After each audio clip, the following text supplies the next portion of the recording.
आप सभी को जय मसीह की। आज परमेश्वर के वचन में आप सभी का स्वागत है। परमेश्वर पिता आज अपने वचनों के द्वारा आप सबको बहुत आयत से आशीष को दे।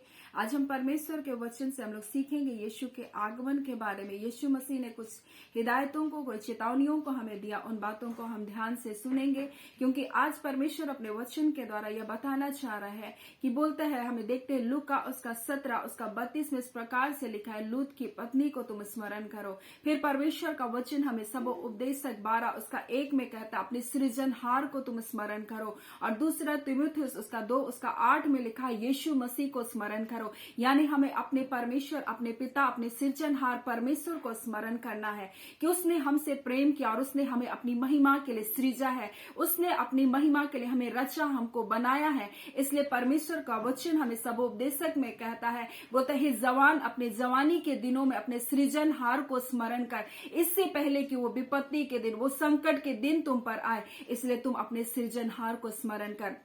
और ये ना सिर्फ जवानों के लिए परंतु हर एक मनुष्य के लिए परमेश्वर आज ये कह रहा है, मैं तुम्हारा रचने, मैं तुम्हारा बनाने वाला परमेश्वर आज तुमसे ये कह रहा हूं कि अपने बनाने वाले परमेश्वर, अपने सृजनहार परमेश्वर की ओर आप देखें, क्योंकि उसने आपको अपने नाम की महिमा के लिए बनाया। परंतु आज जब हम इस संसार और संसार की बातों से हम जब प्रेम कर रहे हैं, तो परमेश्वर ये हमें बताना चाह रहा है कि जब वो दिन तुम पर आएगा तब तुम कहोगे, मेरा मन अब इनमें नहीं लग रहा। जब तुम देखोगे कि सूर्य अंधेरा हो जा रहा है, जब तुम देखोगे तारागण और जितने परमेश्वर ने सृष्टि बनाया है वो सुनसान हो रहा है, तब तुम कहोगे अब मेरा मन नहीं लग रहा। लेकिन वो समय एक संकट का समय हो जाएगा, तब परमेश्वर भी आपके लिए कुछ नहीं कर सकता। इसलिए उसने कहा, तुम अपने, बोलता है, तुम मेरे बेटे यीशु मसीह को भी स्मरण करो। इसलिए दूसरा तीमुथियुस उसका 2 उसका 8 में इस प्रकार से परमेश्वर का वचन हमसे कहता है, और वो बोलता है कि बोलता है, यीशु मसीह को स्मरण कर जो दाऊद के वंश में हुआ, जो मरे हुए में से जी उठा। और पौलुस बोलता है, ये मेरे सुसमाचार के अनुसार है, बोलता है, और उससे बोलता है, मैं उसके लिए कुकर्मी के समान क्या कर रहा हूं, दुख उठा रहा हूं, यहां तक कि कैद भी हूं, बोलता है। परंतु परमेश्वर का वचन बोलता है कैद नहीं बोल रहा है, और वो बोल रहा है, इस कारण मैं चुने हुए लोगों के लिए सब कुछ क्या कर रहा हूं, सह रहा हूं, बोल रहा है। मैं चुने हुए लोगों के लिए सब कुछ सह रहा हूं ताकि वो लोग क्या पाए, उद्धार पाए, ताकि वो लोग भी अनंत जीवन को पाए। बोल करके बोल रहा है, यीशु मसीह को तुम क्या करो, स्मरण करो, क्योंकि यीशु मसीह ही ने तुम्हारे लिए, तुमको अनंत जीवन देने के लिए अपने शरीर के एक कतरा लहू को आपके लिए बहाया। वो कुकर्मियों के समान वो निंदित हुआ, अपमानित हुआ, वो क्रूस पर, वो जो क्रूस जो एक श्राप का कारण था, बोलता है, जो काट पर लटकाया जाता था, वो बोलता है श्रापित था, और वो हमारे लिए श्राप बन गया। उसने हमारे हर एक श्राप को लेकर, उसने हमारे अधर्म को लेकर, उसने हमारे सारे गुनाह को लेकर, उसने हमारे सारे पापों को लेकर क्या क्या हमारे लिए क्षमा को बोला। और वही यीशु मसीह को तुम क्या करो, स्मरण करो। परमेश्वर बोल रहा है, अपने सृजनहार, अपने रचने वाले परमेश्वर को स्मरण करो। आज ये टाइम, ये वक्त बोल रहा है हमको दिया गया है, ये मौका आज हमको दिया गया है कि तुम अपने सृजनहार को स्मरण करो, इससे पहले कि वो दिन, वो समय तुम पर संकट के समान क्या करे आ जाए। बोल रहा है, यीशु मसीह को स्मरण करो, जिसने तुम्हारे लिए अपना पवित्र लहू को बहाया, तुम्हें पापों की क्षमा को देने के लिए उसने अपना एक एक कतरा लहू को बहाया। क्योंकि परमेश्वर का वचन कहता, बिना लहू बहाए पापों की क्षमा नहीं। और हम देखते हैं आज सभी लोगों में कहीं ना कहीं किसी ना किसी रूप से वो क्या करे, आज लहू को बहा रहे। लेकिन यीशु मसीह का लहू निर्दोष निष्कलंक लहू था। परमेश्वर का वचन कहता है वो निर्दोष मेमना था, और उसके लहू के कारण क्या है, हमारा उद्धार हुआ। उसके लहू के कारण आज हमारा छुटकारा हुआ करके परमेश्वर का वचन हमें बताता है। और इसलिए वो कहता है, आज तुम यीशु मसीह को क्या करो, स्मरण करो। बोलता है, उसने क्या किया, उसने हमारे लिए दुख को उठाया, उसने हमारे लिए कुकर्मियों के समान दुख को उठाया। बोलता पौलुस भी बोल रहा है, मैं भी इसलिए तुम्हारे कारण, तुम्हारे छुटकारे के लिए मैं भी दुख उठा रहा हूं। बोलता है, मैं भले कैद में हूं, लेकिन परमेश्वर का वचन बोलता है कैद में नहीं। इसलिए क्योंकि परमेश्वर का वचन जहां जाता है, परमेश्वर का वचन आजादी को लेकर के आता है, परमेश्वर का वचन स्वतंत्रता को लेकर आता है, परमेश्वर का वचन जय को लेकर के आता है। और इसलिए पौलुस बोल रहा है, लेकिन परमेश्वर का वचन जो यीशु मसीह है, बोलता है वो कैद में नहीं हो सकता, वो आजाद है। और बोलता है, मैं भले कैद में हूं, लेकिन जब परमेश्वर का वचन लोगों के जीवन में जाता है, वो आजादी को लेकर के आता है। और इसलिए बोल रहा है, तुम यीशु मसीह को स्मरण करो। परमेश्वर का वचन कह रहा है कि बोलता है कि सब उपदेशक में बोलता है, अपने सृजनहार, अपने बनाने वाले परमेश्वर को तुम स्मरण करो। और फिर हम लोग देखते हैं लूका उसका 17 में इस प्रकार से लिखा है, 17 उसका हम लोग देखेंगे की 32 में लिखा है, लूत की पत्नी को स्मरण करो, क्योंकि जब सदोम और अमोरा को परमेश्वर नाश करने का योजना बनाया, क्योंकि वहां व्यभिचार और ऐसे ऐसे पाप होने लगे, स्त्रियों के साथ, पुरुष के साथ पाप को जब करने लगे, वहां एक भयानक पाप जब बढ़ता गया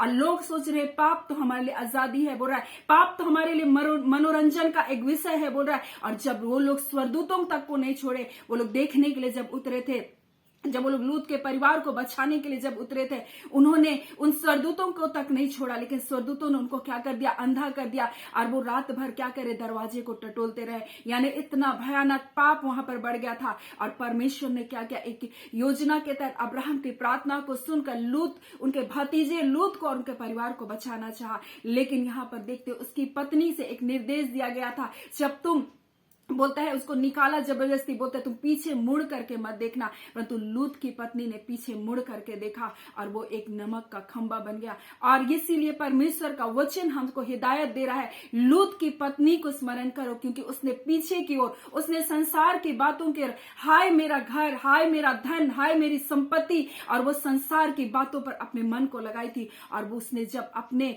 मन में सोचा कि मेरा घर जल जा रहा है, हो सकता है मेरी संपत्ति जल जा रही है, ऐसा सोच वो क्या की, जब पीछे मुड़ी और परमेश्वर ने उसको एक निर्देश दिया था कि तू पीछे मुड़ करके मत देखना। जब उसने पीछे मुड़ करके देखा, वो नमक का खंबा बन गई। और ये लूका 17 अध्याय तो यीशु के आगमन के बारे में बता रहा है। और ये बता रहा है कि जब यीशु मसीह आएगा, बोलता है जो छत पर है, बोलता अपना कपड़ा लेने के लिए नीचे मत चले जाना, बोलता है जिस दिन जो छत पर हो, उस दिन वो घर में सामान, और उसका घर बोलता है सामान घर में हो तो उसे लेने ना उतरे, जो खेत में है तो वो पीछे ना लौटे, बोल रहा है। और परमेश्वर का वचन कह रहा है, जब यीशु मसीह आएगा, बोलता है ऐसे आएगा, बोलता है जैसे बिजली आकाश के एक छोर से कौनकर आकाश के दूसरे छोर तक चमकते, वैसे मनुष्य का पुत्र का आने आएगा, बोलता। और तुमको जब कोई बोले देखो यीशु मसीह वहां आ गया, यीशु मसीह वहां आ गया, तो बोला तुम विश्वास मत करना, क्योंकि वो सब बिजली कैसे चमकती है, वैसे ही सारे लोग प्रभु के आगमन को क्या करेंगे, उस समय जानेंगे। और बोलता एक अचानक से ऐसा घटना होगा, और बोलता जैसे नूह के टाइम तक, जब तक वो लोग जहाज पर नहीं चढ़े थे, लोग खा पी रहे थे, विवाह शादी हो रहा था, सब कुछ नॉर्मल था। जैसे लूत के समय तक, जब तक वो लोग वहां से नहीं निकले, सब कुछ नॉर्मल था। लेकिन जैसे ही वो जहाज पर चढ़े, जल प्रलय आ गया। जैसे ही वो लूत, उनका परिवार सदोम अमोरा से निकला, वहां पर आग और गंधक से क्या क्या नाश होने लगा। और परमेश्वर का वचन आज हमें बता रहा है कि परमेश्वर अपने लोगों को उठा लेगा। उसके बाद बोलता है वो क्या है, वो वहां महाविनाश को क्या करेगा, इस पृथ्वी पर लेकर के आएगा। इसलिए परमेश्वर का वचन कह रहा है, जब मनुष्य का पुत्र यीशु मसीह तुमको लेने के लिए आएगा, तुम पीछे मत देखना, पीछे की ओर लौटना नहीं, बोल रहा है। एक हिदायत है, एक जानकारी है हमारे लिए कि हम उस समय सचेत रहे, उस समय हम सावधान रहे।